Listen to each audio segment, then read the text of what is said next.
yoluma benim.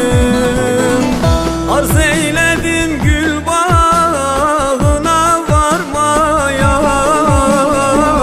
zalim diken olma yoluma benim. Çaresiz derdime deva bulmadım, bir ömür geçirdim mesut olmadım. Her zaman ağladım dılo dılo, bir gün gülmedim. Acı gözlerimde Selime benim. Her zaman ağladım dılo dılo, bir gün gülmedim. Acı gözlerimde Selime benim.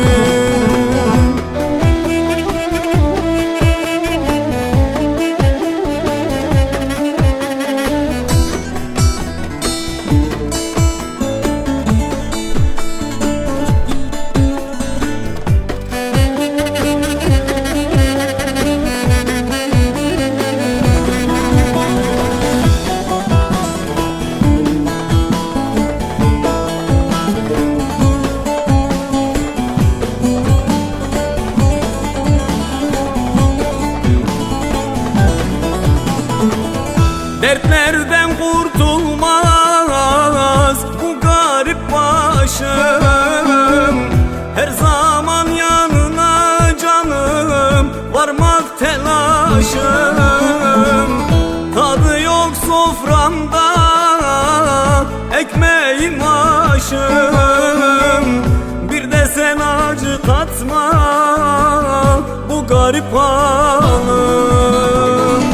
Tadı yok soframda ekmeğim aşım. Bir de sen acı katma bu garip halım. Çaresiz derdime deva bulmadım, bir ömür geçirdim mesut olmadım.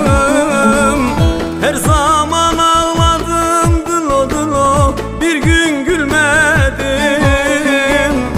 Acı gözlerimde Selime benim.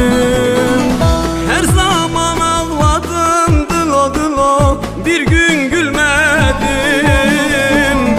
Acı gözlerimde Selime benim.